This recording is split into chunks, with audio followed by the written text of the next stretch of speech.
Magandang umaga po. Ako po si Jojo Apida, isang magsasaka sa Barangay Quezon. Bilang magsasaka ng palay, ang aking adikain ay makapag-ambag sa pagtaas ng produksyon ng bigas nang sa gayon ay matugunan ng pangangailangan ng bansa. Dito sa aming bukid, kami ay gumagamit ng mga na binhi mula sa Philippine Rice Research Institute.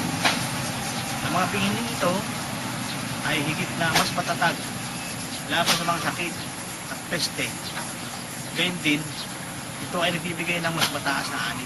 Nagsasagawa rin kami ng sistemang palay isdaan, nakikita nila yan, o ang integrasyon ng isang isda sa palayan upang makapagbigay rin ng dagdag na kita. Ito rin ang mabisang paraan ng pagpuksa ng peste sa palayan dahil kinakain ng mga isda ang mga ikot nito. Bilang isang magsasaka sa bayan ng Nagpan, ako ay patuloy na nakiisa sa taunang Payas Festival bilang pagpupuri at pagpapasalamat kay San Isidro Labrador, patron ng mga magsasaka. Ilalagyan namin ng gayak ang aming tahanan gamit ang mga ilalim sa bukid gaya ng mga gulay, prutas, palay at iping. Sa mga pamamaraan ng aking ginagamit sa pagbubukid at paniniwala sa Diyos, o ay nakakasiyan na matututunan natin ang mataas na pangangailangan sa pagkain at walang magugutong sa 9 bilyong tao sa mundo.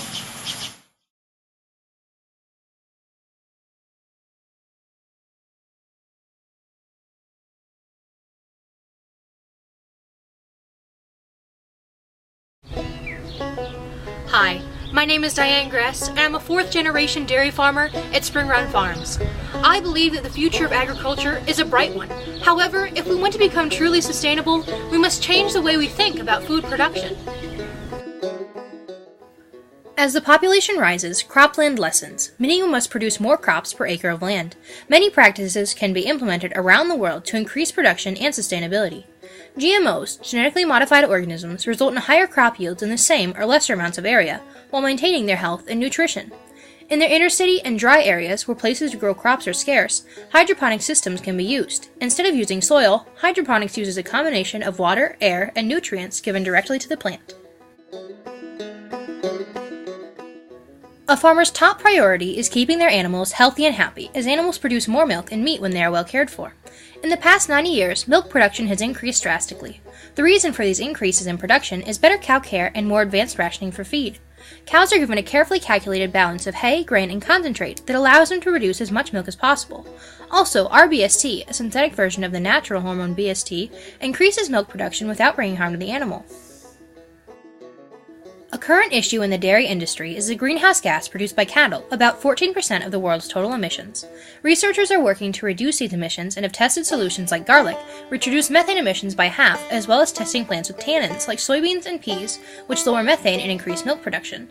As for nitrogen, planting legumes and genetically engineered plants can trap airborne nitrogen and raise levels in the soil, which is important for healthy plants and rich soil.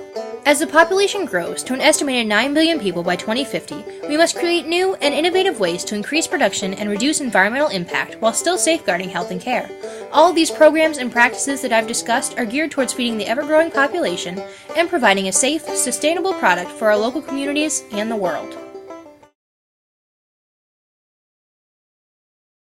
Well, Iowa has some of the most productive soils in the world, and if you think about it, 12,000 years ago the last glacier receded from northern Iowa, and there wasn't any soil at all, just a geologic wasteland. But when plants and animals colonized, they created soil over 12,000 years. The prairie grasses, for example, were tall and deep-rooted. And then when the bison would graze it off, the plant would slough root mass off into the soil. And repeated cycles like that built our deep, rich soils here in Iowa. We use those same principles here in our dairy farm. We move our cows after each milking twice a day, like the bison rotating around the prairie. And each time they get fresh grass, it makes them have nutritious food, and it keeps them healthy. And at the same time, it helps to build our soils. We know that the world population is increasing, and there's an increasing demand for food around the world. We can use those same ecological principles to increase our food production in a sustainable fashion, so it will ensure our food production in the future.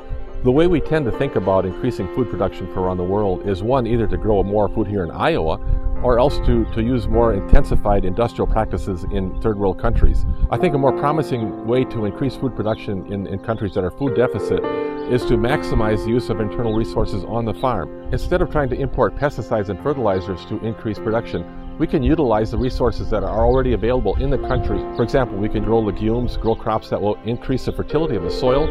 We can use diversity of rotations in order to eliminate pests. So we can use this new knowledge of science has of ecology to eliminate these very expensive high input kinds of production systems. And new research shows that these ecologically based systems are more productive and can increase food production all around the world. Because countries need to become food self-sufficient. We can't grow the food in Iowa to feed the world. Transportation costs are prohibitive. Countries need to become food sovereign, food self-sufficient.